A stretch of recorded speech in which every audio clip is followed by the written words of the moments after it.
And we finally made it to the end after 10 days of pushing out videos and making my first ever series of the best credit cards by issuer. Here we are in the conclusion video. Hi guys and welcome to the channel. If this is your first time to the channel, we're talking about credit cards, points, finances, and travel. If this is something that interests you, please like this video, subscribe. If you have any questions or comments, leave them down below. I will get back to you as soon as I can. So for the past 10 days, we have been looking into American Express, Chase, Citi, and Capital One and tried to make the best trifecta, trifecta in one case about travel. The thing with travel is that it's very tricky. As we saw in many cases, return on spend doesn't say everything. Not only it's hard to quantify many of the things that the travel credit cards give you, like lounge access, like status in hotels or rental companies, but it's difficult to understand what's important for everyone. So I tried to be very objective on this one. I didn't give any points, any value to lounge access or status to anything. So I try to keep everything that the companies offer with hardcore numbers, and that's what you saw in all the presentations. That being said, my personal opinion is that return on spend is not everything. You do need some kind of luxury experience. That's why you're getting a travel credit card. Depending on your situation, that might be higher on your priority list or lower. There was a time not so long ago when I wanted to get the best value possible, the best return on spend, and I didn't care about experience because I didn't have any money. But once you have some money to play with and traveling is only about pleasure, you want to elevate your experience. You want to board with priority boarding. You want to save money on suitcases. You want to have some kind of credit that you can spend in the plane eating or drinking when you don't really have to.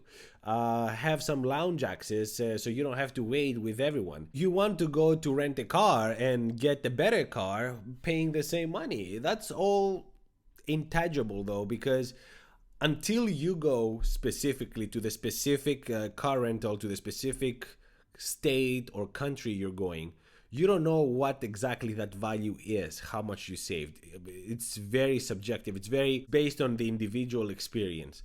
So that's why I try to make this very bare bones and try to get the numbers right as much as possible. For the duration of all these videos, I've been getting many messages from you guys, many comments. I really want to thank you. You have been opening my eyes in many things that I didn't know. For example, Hyatt status gives you an equal status in Caesar's Palace in Las Vegas. I had no idea. The Savor credit card that from Capital One that I thought it only gets cash back, apparently many users told me that no, you can get points that you can transfer. So that's incredible to know.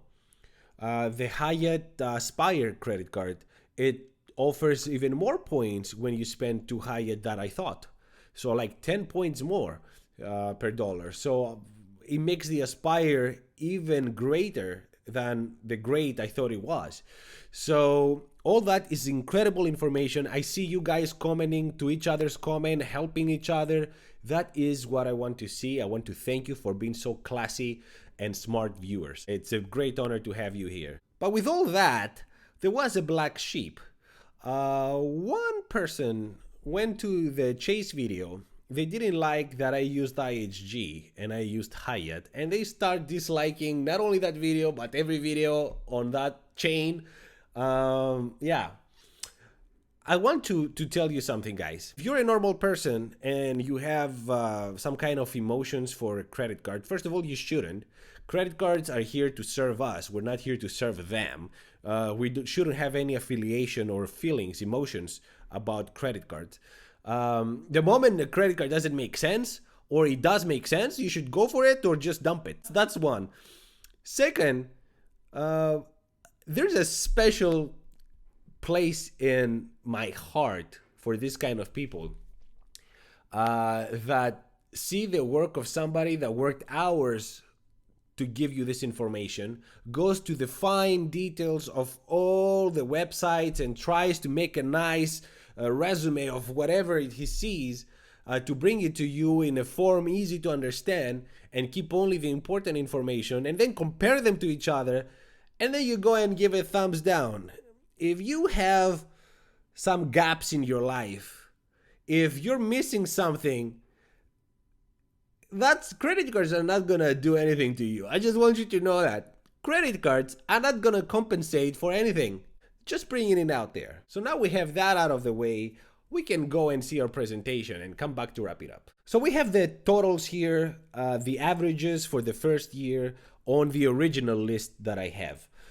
So again, trying to get a fine balance between return on spend and experience, I decided to go with some more expensive credit cards in the case of Citi and Chase specifically, because we did want to have some kind of lounge access.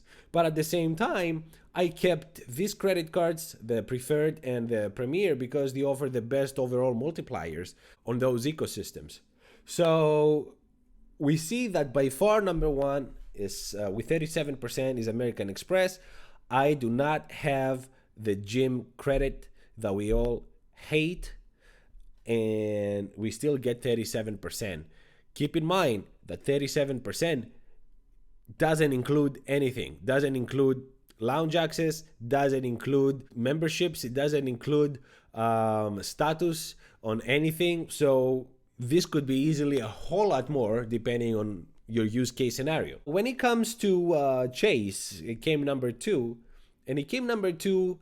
It could be a whole lot more than this, but you know, we have the United Infinite here that brings the average down, but it adds, in my opinion, experience.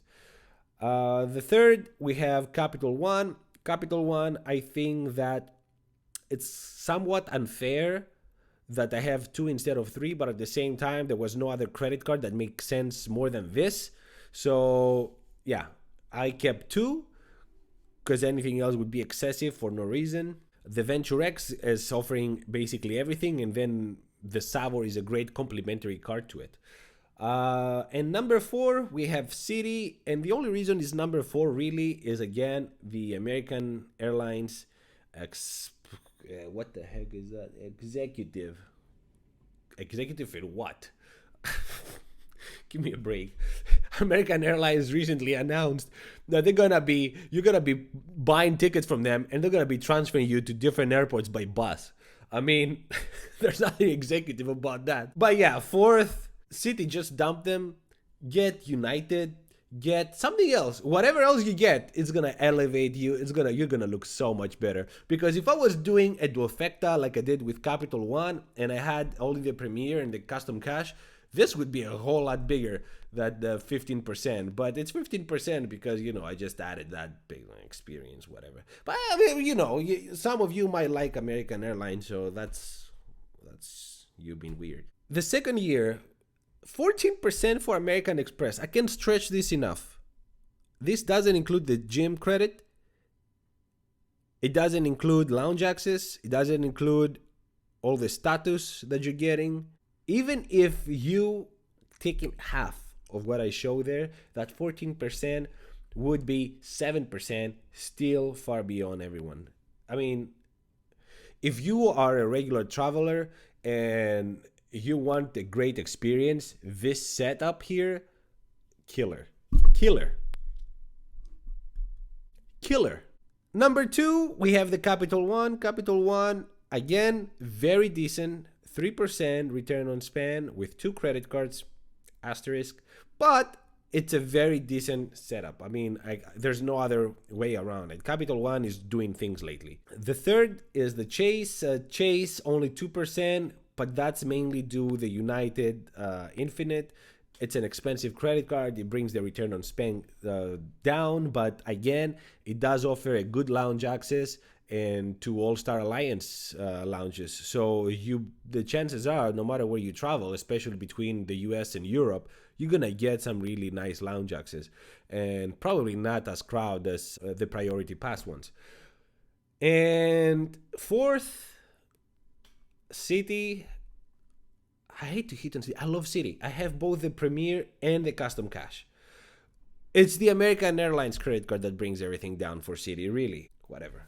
If I was putting the double cash on this one, this would be a whole lot better. The only reason why it's 1% is because I didn't put the double cash. I did put the executive advantage but yeah, I mean, that's the only reason why it's down there. Citi is incredible. But because I didn't want to leave you unsatisfied thinking, oh, you brought Citi and Chase down because you got them the expensive credit cards, I tried to get the best return on spend case scenario, and I changed those travel airline credit cards with the cheaper version of $95, the average, the mid-tier credit cards. So that did bring the return on spend much higher. Of course, you're losing the lounge access here, except for the United that offers 2 one-time passes for United Club. But yeah, now we see that Chase becomes number 2, Citi number 3, and Capital One number 4. So now you see what kind of effect that big annual fee has on the return on spend. And for the second year, Chase 5%, Citi 4%, and then Capital One 3%. They're all extremely decent returns, to be honest. I keep saying the bare minimum because depending on your use case scenario, if you have a partner, if you have a family, you're gonna be getting free suitcases, round trip. All these numbers are based on one person doing one round trip a year. I wanted to give you real numbers, and then you can add to that and go higher, but not lower. All these numbers, I consider them to be very real, but they don't say the whole truth either. Because yes, you can have a good return on spend. Yes, in theory, you can have great experience, but at the same time, where are you traveling from? What kind of airliners fly from your airport? Do they have a lounge in your airport? Where are you flying? Domestically, internationally? How many times a year? With how many people?